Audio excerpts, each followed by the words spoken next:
buscaré, habitar en la casa del Señor por los días de mi vida. Gozar de la dulzura del Señor, contemplando su templo. Él me protegerá en su tienda el día del peligro.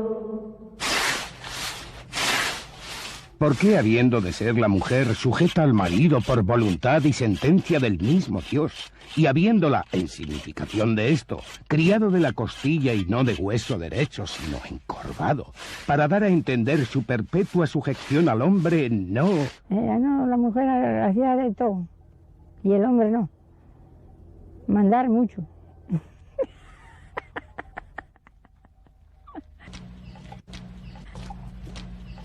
Siendo el marido la cabeza de la mujer, como Cristo de la Iglesia, como San Pablo dice, es triste cosa para el marido que la mujer quiera ser cabeza en su casa, y tiénelo por caso afrentoso y deshonrado, y por consiguiente intolerable. No hay silbos de serpientes, ni ojos de basilisco que tanto deban ser temidos, como la vista y las palabras de la mujer. Porque la malicia de todas las fieras y la ponzoña de todas las serpientes raras veces matan hombres, pero las palabras y los ojos de la mujer por momentos los destruyen y degüellan.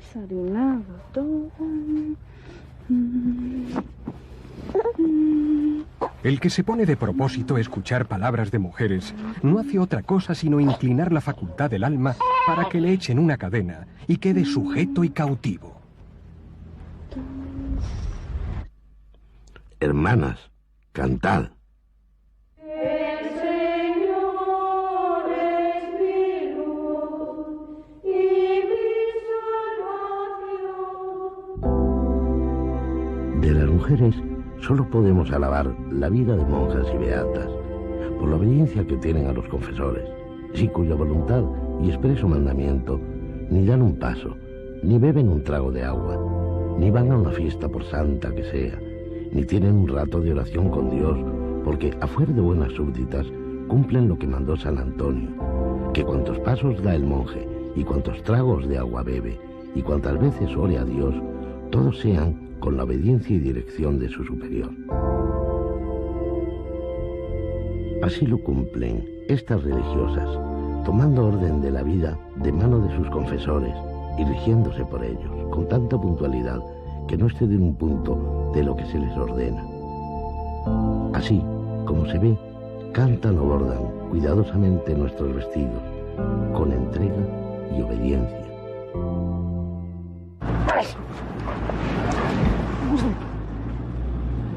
¿Por qué, vanos legisladores del mundo, atáis nuestras manos para las venganzas, imposibilitando nuestras fuerzas con vuestras falsas opiniones? Pues nos negáis letras y armas. Yo aseguro que si entendierais que también había en nosotras valor y fortaleza, no os burlarais como os burláis. Y así, por tenernos sujetas desde que nacemos, vais enflaqueciendo nuestras fuerzas con temores de la honra y el entendimiento con el recato de la vergüenza, dándonos por espadas ruecas y por libros almohadillas.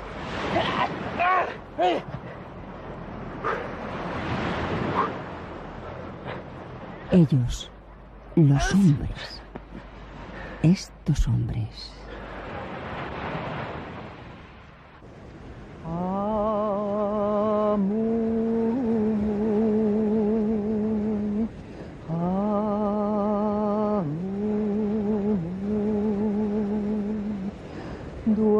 Duérmete, mi niño chico, que tu madre no está aquí. Está lavando pañales y ella luego ha de venir.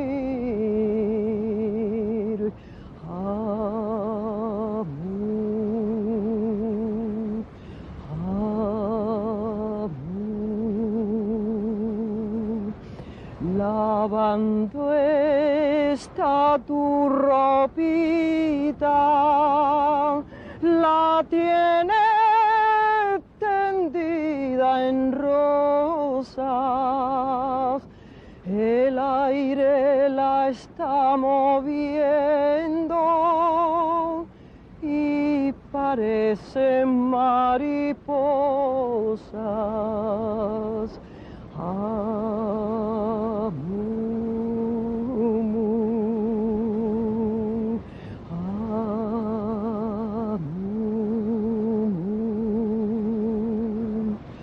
Este niño tiene sueño, muy pronto se va a dormir. Tiene un ojito cerrado y el otro a medio abrir.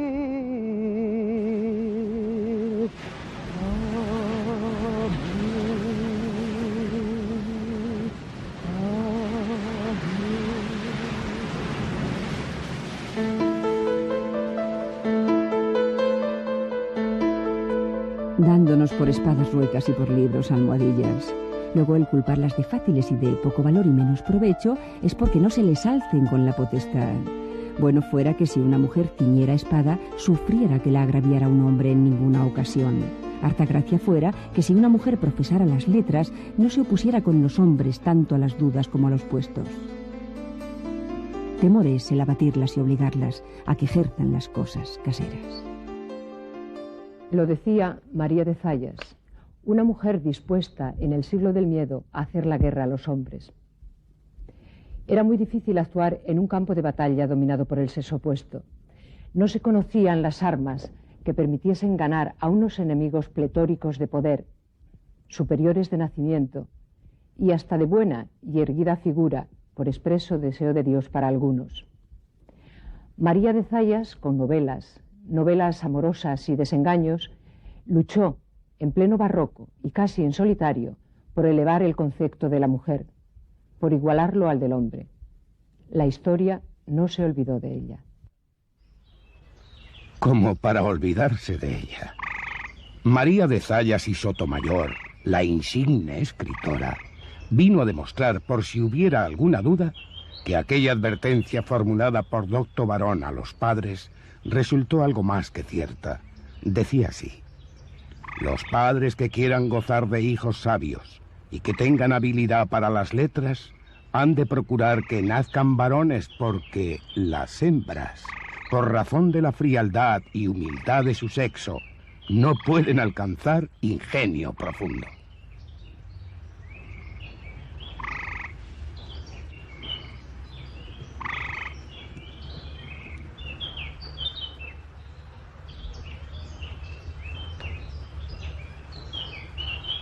De la pluma de esta mujer, de doña María de Zayas y Sotomayor, salieron títulos como El desengaño amando y premio de la virtud, El imposible vencido, El prevenido engañado, La burlada aminta y venganza de honor, El juez de su causa, La inocencia castigada, Aventurarse perdiendo.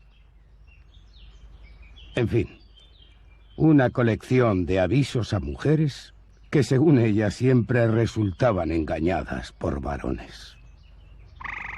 Zayas estaba ciega y era incapaz de ver la hermosura, la poesía de la vida.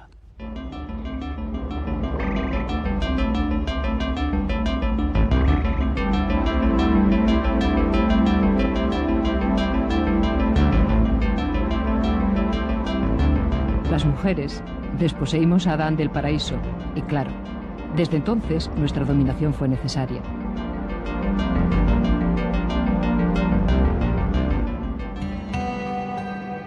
La mujer contemporánea de doña María de Zayas se estrellaba siempre contra la misma piedra. El cuerpo femenino inspiraba repugnancia a los cristianos. En aquella España de la contrarreforma religiosa se la utilizó como ejemplo claro de pecado. Ellas no eran más que bestias con un serón de estiércol a cuestas, un piélago de inmundicias, un manantial de cieno, los gusanos de la fruta prohibida. Por su propia fisiología y probada incapacidad mental, solo escapaban de ser la encarnación del mal si aceptaban el ideal de vida impuesto por el varón: ser obedientes, recatadas, humildes y permanecer enclaustradas. En el siglo XVII se temían más que nunca los recursos sexuales femeninos, el único poder reconocido a las mujeres. En una sociedad que luchaba por el celibato, el sexo era el demonio. El barroco se encargó de exaltar el mal, de recordar la debilidad humana e identificarla a ella, Eva, con el pecado. María de Zayas fue cruel con los hombres, atrevida con el sexo. Llegó a decir: los hombres empiezan amando y acaban venciendo, y salen despreciando. Porque en viendo que una mujer se les resiste, ya no por amarla, sino por vencerla, trocando el amor en tema, perseveran para vengarse de los desprecios que le ha hecho. Y en cuanto a la crueldad, no hay duda de que está asentada en el corazón del hombre, y esto nace de la dureza de él, y por eso, con los crueles y endurecidos corazones de los hombres, no valen ni las buenas obras ni las malas. Esta señorita o señora, sin rostro, se expresaba así en una de sus novelas. No conforme con los ataques frontales hacia el hombre, esta mujer no creía en el matrimonio ni del todo en el convento, y se atrevió a hablar de homosexuales y de amor entre mujeres, cosas impropias de su sexo y menos aún de su época. 1600-1650. España, se comprobó después, era casi un convento. La espiritualidad quería presidirlo todo, y ellas, las mujeres, no se escapaban al látigo que los hombres tomaban en nombre de Dios para vigilar la pureza y muchas, las más de las veces, imponer vocaciones. Fuera de los muros en los que se cultivaba la fe, las mujeres representaban el otro papel que se les había asignado: ser esclavas de su señor, de su marido. La sociedad aplaudía sin recato de ningún género aquella condición de dependencia del sexo inferior. Tortuoso el camino para ellas, demasiado fácil para ellos.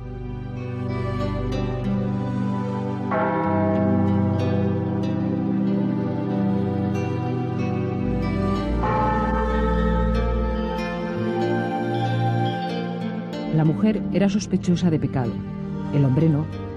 El rey de la María de Zayas Madura, Felipe IV, era un buen ejemplo. Fue padre de más de 30 hijos bastardos y amante de un elevado número de mujeres. Sin embargo, se le consideraba esposo ejemplar, jefe de un país que se desmoronaba por momentos. Poco importaba. El monarca recibía las bendiciones de la Iglesia como legítimo emisario de Dios en la tierra.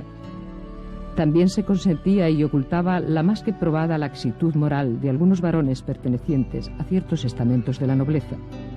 Las mujeres, albaceas de la honra masculina, eran condenadas sistemáticamente. La corriente traidora tiraba con fuerza. La Iglesia ha contribuido activamente a la situación de sometimiento en la que se encuentra la mujer. Directores espirituales, confesores y en general toda la literatura encaminada a explicar a la mujer cómo debe comportarse, se empeñaban en imponerle un programa de vida de enclaustramiento, de sumisión, de obediencia. La razón de esto es porque, de hecho, la mujer era alguien que había que controlar.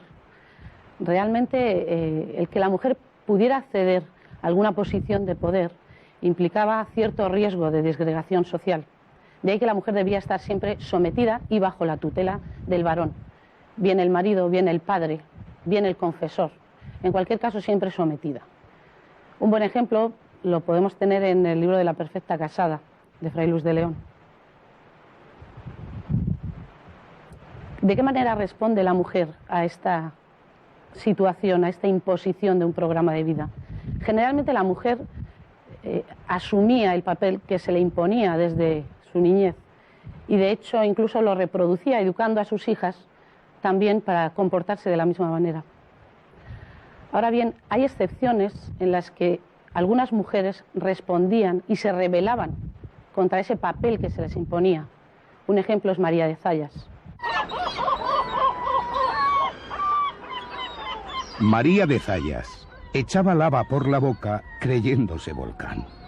No tuvo reparo en definir a los varones como lobos carniceros. Identificó la imagen femenina con palomillas o corderillos.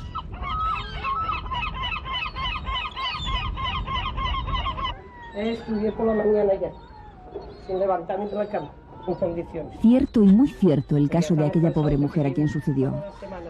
Después de que su marido le dio un veneno para matarla, hinchóse con tanta monstruosidad que sus brazos y piernas parecían unas gordísimas columnas y el vientre se apartaba una gran vara de la cintura.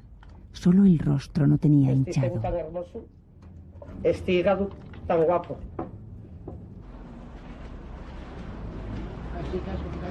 Estaba en la cama como un apóstol, diciendo 1000 ejemplos y dando buenos consejos a sus criadas.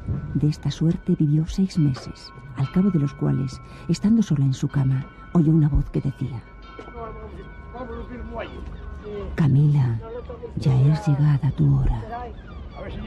Dio gracias a Dios porque la quería sacar de tan penosa vida. Recibió sus sacramentos y otro día en la noche murió para vivir eternamente.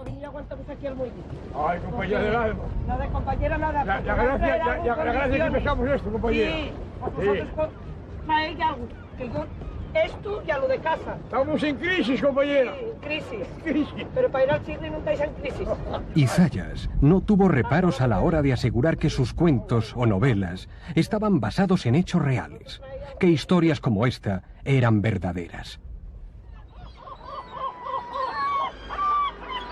Si acaso pareciere que los desengaños aquí referidos los habéis oído en otras partes, será por haberlo contado quien como yo y las demás desengañadoras lo supo por mayor, mas no con las circunstancias que aquí van hermoseados, y no sacados de una parte a otra, como hubo algún lego o envidioso que lo dijo de la primera parte de nuestro sarao.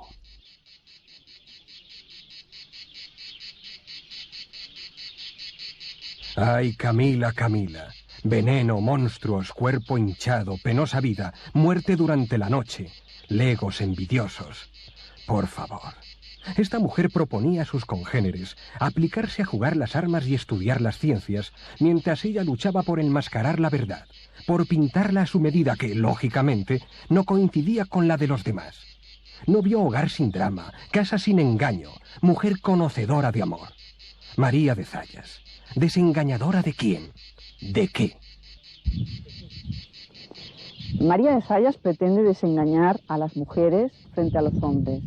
Es bien clara la actitud pedagógica en ese sentido que mantiene.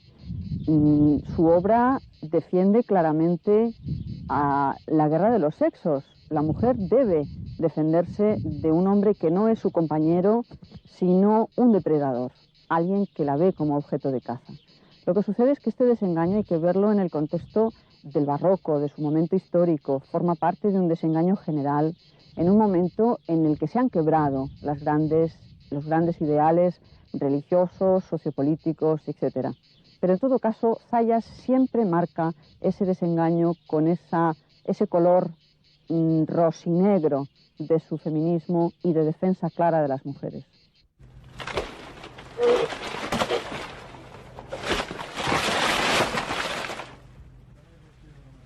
María creía sobre todo que hombres y mujeres eran iguales en ingenio, en capacidad intelectual.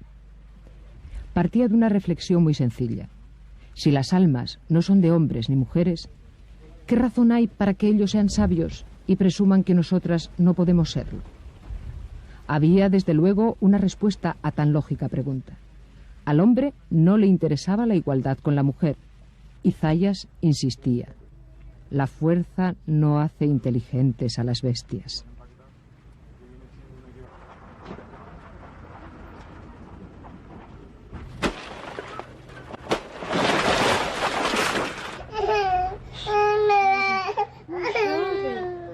No llores.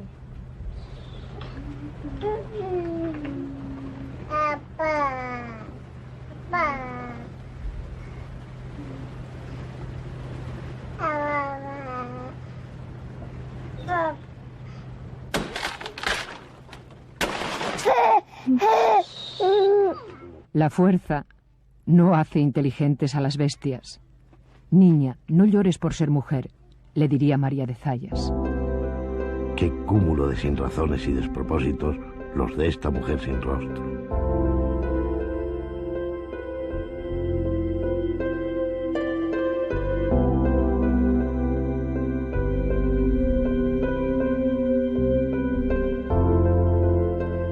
¿Quién duda que habrá muchos que atribuyan a la locura esta virtuosa osadía de sacar a la luz mis borrones siendo mujer, que en opinión de algunos necios es lo mismo que una cosa incapaz?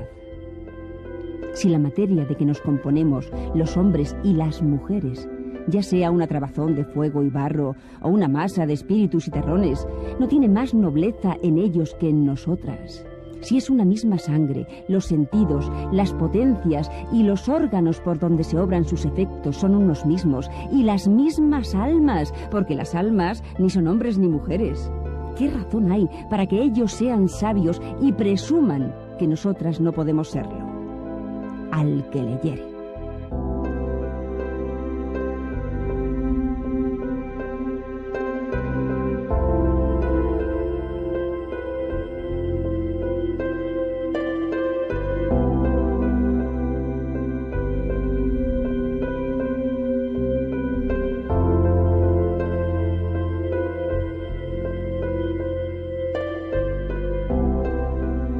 María de Zayas, sin embargo, sí reconocía la existencia de una barrera fundamental que nos separaba de ellos, el estudio. Con una maestría digna de todo elogio, María consiguió ver en esa limitación de sus compañeras de sexo algo positivo y llegó incluso a hacer apología de la ignorancia involuntaria de la mujer.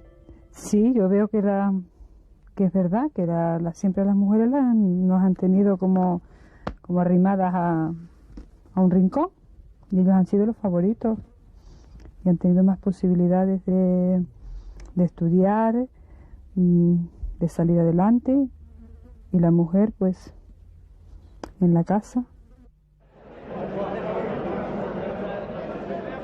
Mis versos, que aunque son de mujer, tanto que más grandeza, porque a los hombres no es justo perdonarles los hierros que hicieren en ello, pues los están adornando y purificando con arte y estudios. Mas una mujer que solo se vale de su natural, ¿quién duda que merece disculpa en lo malo y alabanza en lo bueno? ¿No? No.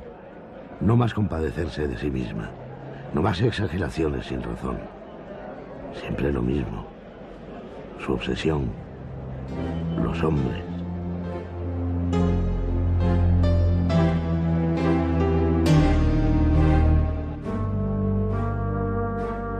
Sabios y santos reconocieron la inferioridad de la mujer.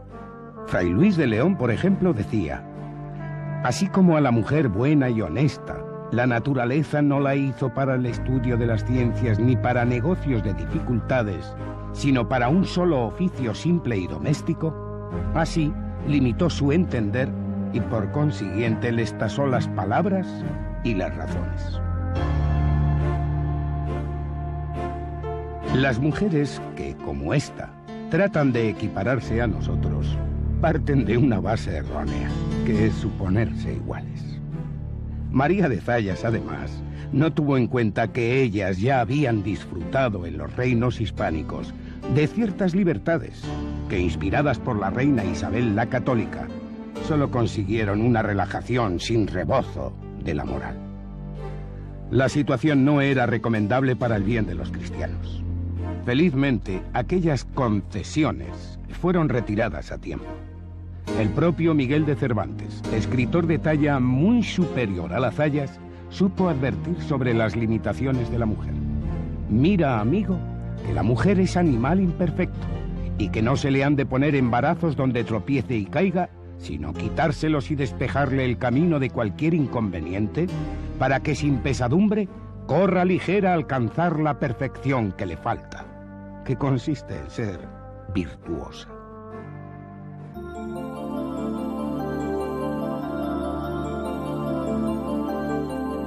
Una sola joya tengo que la estimo más que a la vida, que es la de mi entereza y virginía.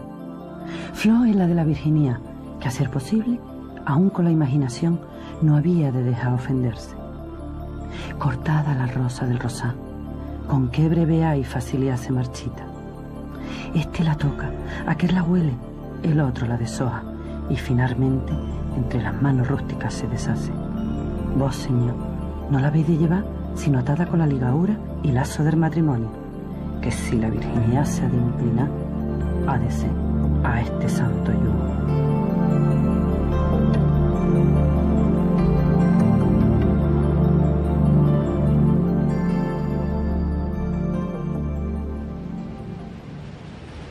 ¿Quién mejor que una heroína de Cervantes, la gitanilla, para definir su ideal de mujer?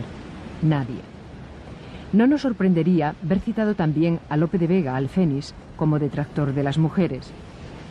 Para que nadie caiga en esa tentación, me permito adelantar una magistral y mordaz descripción del, por cierto, amigo personal de María de Zayas. ¿Se acuerdan de aquella mujer criada por Lope que se preguntaba: ¿qué puede ser que cualquier parte que traten de mujeres, ellas son las adúlteras, las fáciles, las locas, las insufribles, las varias, las inconstantes, las que tienen menos ser y siguen sus libertades?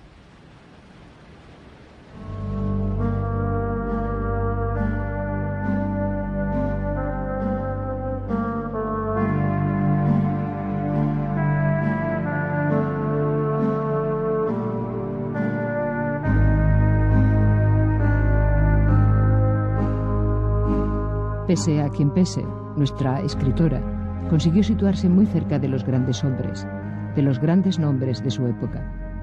Con excepción de Cervantes, de Alemán y de Quevedo, no hubo acaso ningún otro autor de libros de pasatiempos cuyas obras lograsen tantas ediciones como las de ella. Singularmente en el siglo XVIII, tan pobre en novelas, gozaron las de Doña María de un singular favor, y las prensas de las más populosas ciudades españolas competían por imprimirlas. Sobre esto no hay duda alguna, lo reconocen hoy los hombres. El éxito de María cobra doble interés cuando la situamos en su época, cuando recordamos las claves de la moral religiosa de entonces, cuando la ofensiva de la Contrarreforma era implacable. El catolicismo de la Contrarreforma insistió en que el mundo, el demonio y la carne eran los tres máximos enemigos del hombre. Y es más, encarnó en la mujer el pecado, se la hizo culpable, como objeto de deseo se convirtió a su vez en la causa del deseo y del pecado. De esta manera el hombre, a su vez, se sentía menos pecador, descargaba parte de su culpa y es más, descargaba la causa y el origen de su culpa fuera de él mismo. Un buen ejemplo de esto lo podemos observar en la solicitación. La solicitación en confesión es de hecho una agresión a la mujer.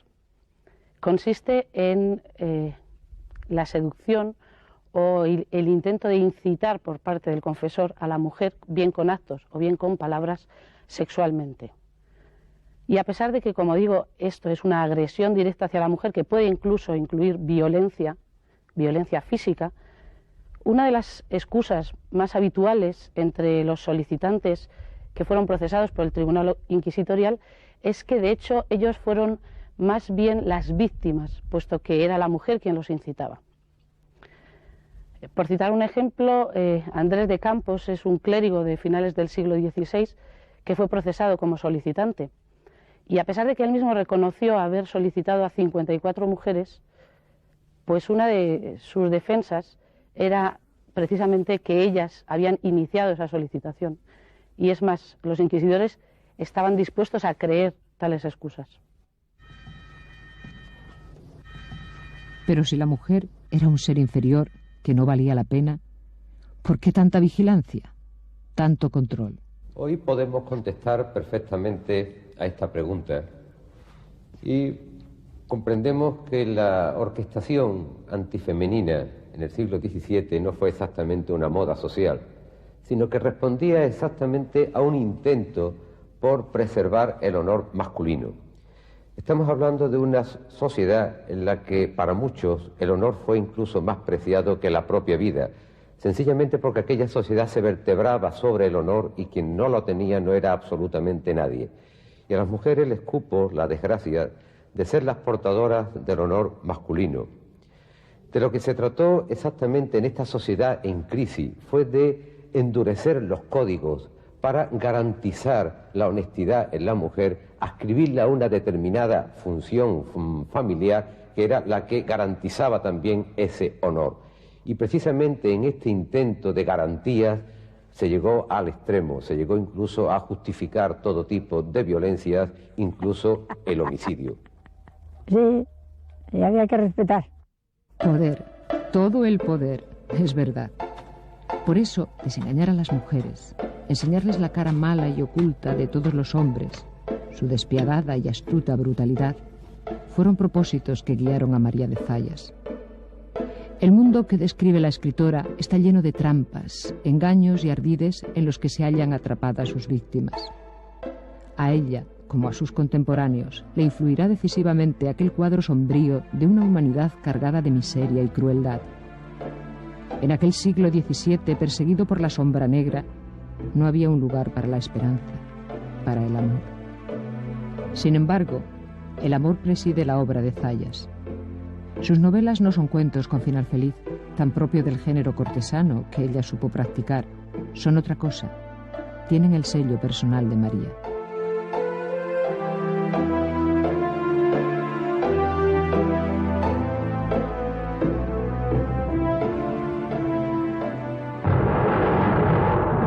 La noche oscura, tenebrosa y revuelta de espantosos truenos y temerosos relámpagos, con furiosa lluvia, trocándose el viento apacible en rigurosa tormenta. La oscuridad. Elegí este escenario para contaros la aventura de dos náufragos a los que la mar quiso aquí perdonarles la vida.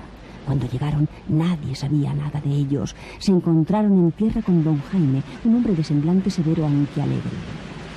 Pero detrás de aquel soberbio y arrogante caballero que mantenía amores con una mujer llamada Lucrecia, se escondía un asesino que era capaz de decir sin ruborizarse: Elena era mi cielo, Elena era mi gloria, Elena era mi jardín, Elena mis holguras y Elena mi recreo.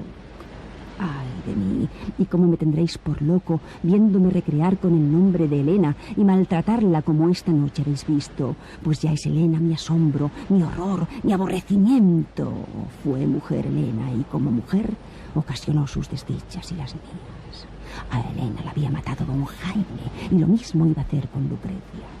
Tenía el rostro cubierto de un mortal sudor y tras esto, con un temblor que la cama estremecía y de rato en rato se quedaba amortecida, que parecía que ella había dado el alma, y luego volvía con los mismos dolores y congojas a temblar y sudar a un tiempo.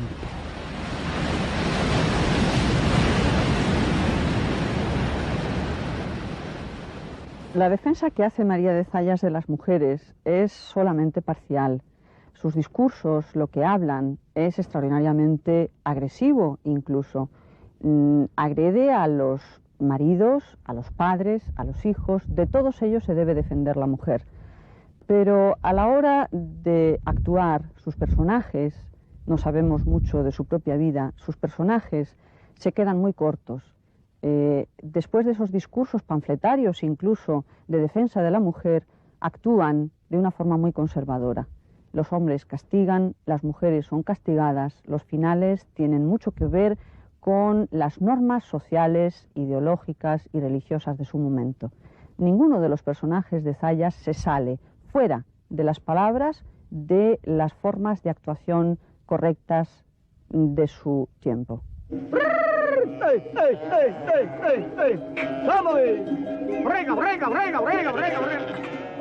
¿Quién pensara que mi amor, escarmentado en mis males, cansado de mis desdichas, no hubiera muerto cobarde? ¿Quién le vio escapar huyendo de ingratitudes tan grandes, que crea que en nuevas penas vuelva de nuevo a enlozarme? Escuchó estos versos un hombre que paseaba por estos lugares.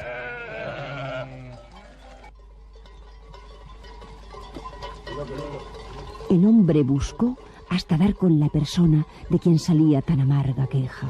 ¡Oh, sorpresa! Tratábase de una mujer, Jacinta. Jacinta, pobre muchachita, joven, rica, sola y herida de amor. Por su amor vivió las más tremendas desventuras. Por su amor se despidió del mundo.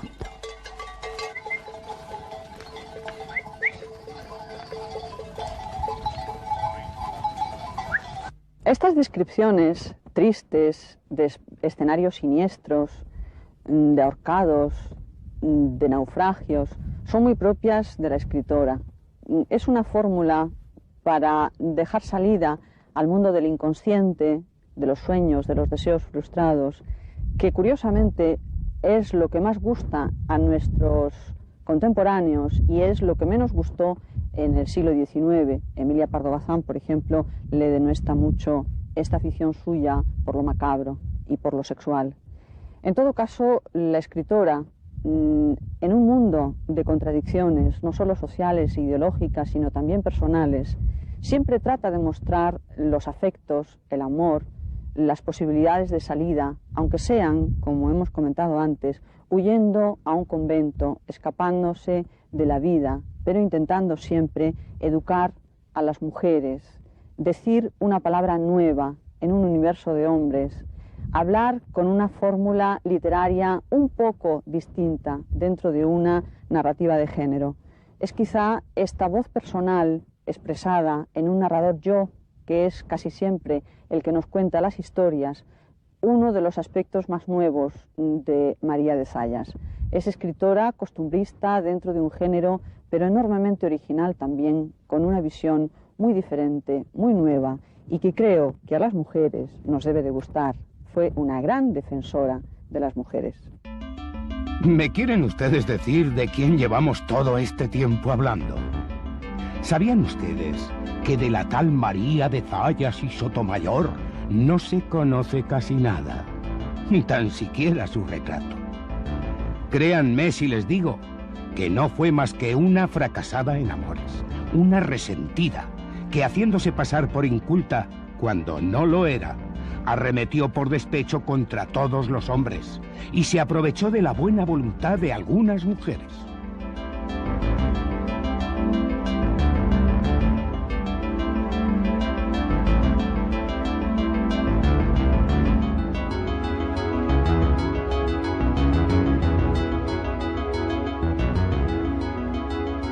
Muchos en su tiempo conocieron a María. Ella participó en academias, cenáculos y círculos literarios. En Madrid, su lugar de nacimiento, mantuvo relación con escritores que la admiraban por su talento y personalidad. Sin ir más lejos, Lope de Vega dijo de doña María de Zayas: «Oh dulces hipocrémides hermosas, los espinos pangeos aprisa desnudad, y de las rosas tejer ricas guirnaldas y trofeos a la inmortal doña María de Zayas, que sin pasar a Lesbos ni a las playas del vasto mar Egeo, que hoy llora el negro velo de Teseo, a Safo gozará Mitilinea, quien ver milagros de mujer desea, porque su ingenio, vivamente claro, es tan único y raro que ella sola pudiera no solo pretender la verde rama para sola ser sol de tu ribera, y tú por ella conseguir más fama que Nápoles por Claudia, por Cornelia, la sacra Roma y Tebas por Targelia».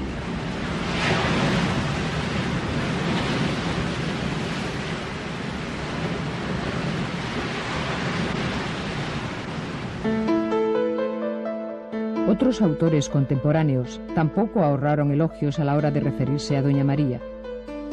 Hija de don Fernando de Zayas y de doña María de Barasa, nació en Madrid el 12 de septiembre de 1590. Su padre fue capitán de infantería y recibió en 1628 el nombramiento de caballero del Hábito de Santiago. Los Zayas pertenecían a la nobleza media, condición, esta última, que sin duda influyó en la educación de la escritora. Coincidiendo con los numerosos traslados de la corte, la familia de María vivió posiblemente en diferentes ciudades, entre ellas Nápoles, en Italia. Si bien es cierto que de su vida personal poco o nada es lo que nos ha llegado, sí sabemos del cumplido ingenio de doña María por los escritos de sus contemporáneos. Y por ella misma, unas palabras que quiso poner en boca de uno de sus personajes, quizá para jugar mejor al silencio, que luego la historia le impuso.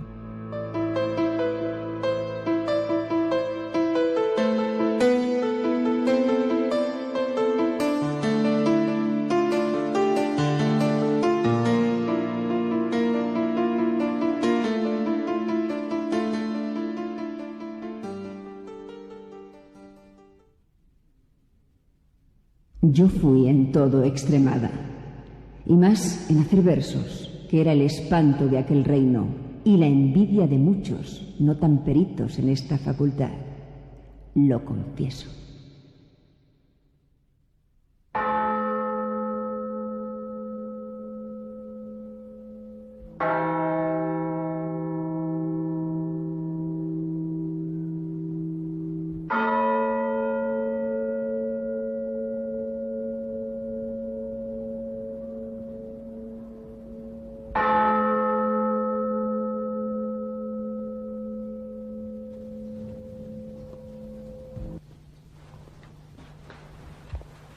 Violencias.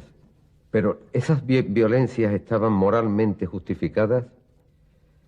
La verdad es que hasta muy entrado el siglo XVIII no encontramos ningún teólogo que vaya en contra de esa opinión.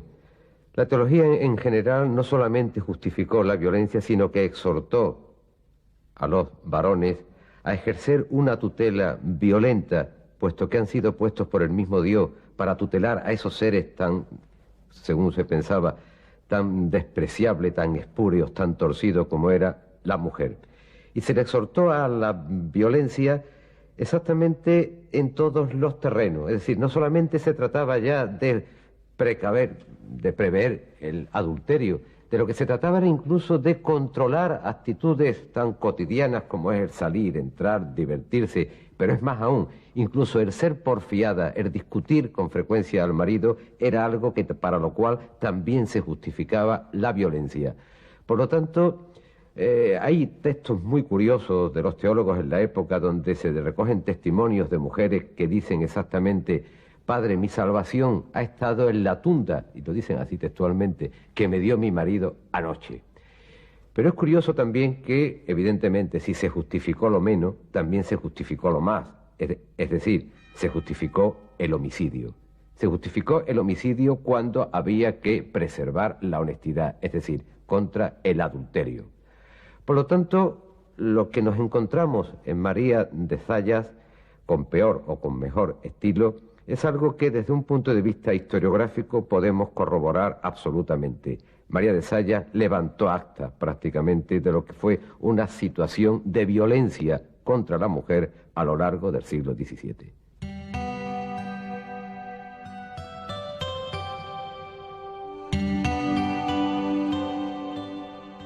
El rastro de María está perdido con seguridad en algún convento español. Ella así lo hubiera deseado. El convento, la huida del mundo y de los hombres, manipuladores de la fortuna, era la única salida digna para las mujeres desengañadas. Zayas quiso y defendió la igualdad, el derecho a la elección de marido, a la libertad de acción, el respeto. Sus palabras sonaban a música celestial. Con mujeres no hay competencias. Quien no las estima es necio, porque las ha menester. Y quien las ultraja, ingrato, pues falta al reconocimiento del hospedaje que le hicieron en la primera jornada. Y así pues, no has de querer ser descortés, necio, villano ni desagradecido. Te ofrezco estas palabras muy segura de tu bizarría y en la confianza de que si te desagradare, podías disculparme con que nací mujer, no con obligaciones de hacer buenas novelas, sino con muchos deseos de acertar. Adiós. Siguen sin contestar a las preguntas que hemos formulado. ¿Se casó? ¿Fue religiosa? ¿Hizo el amor con varón? ¿Amó platónicamente como ella decía a otras mujeres? ¿Por qué han ocultado los datos? ¿Qué importa? María de Zayas amó, conoció la felicidad. También experimentó la amargura de las desilusiones. Intentó alcanzar la libertad. María dejó testimonio claro e imborrable de su vida. En las novelas de amor está ella, en los desengaños también. Hay personajes detrás de los que sabiamente supo esconderse, nunca por temor, sino por ganar terreno al escaso territorio en el que en su época los hombres habían encerrado a las mujeres. María de Zayas y Sotomayor, mujer, escritora y testigo de cargo del siglo de oro español.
está lavando pañales y ella luego ha de venir.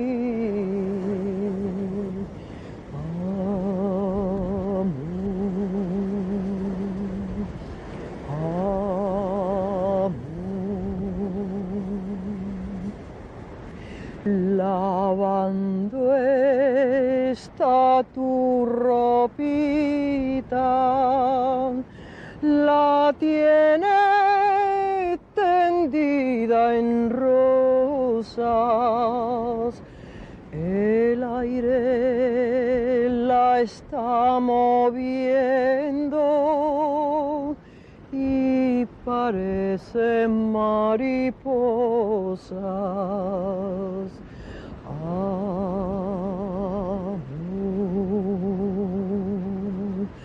amor. Este niño tiene sueño, muy pronto se va a dormir. Tiene un ojito cerrado y el otro a medio abrir.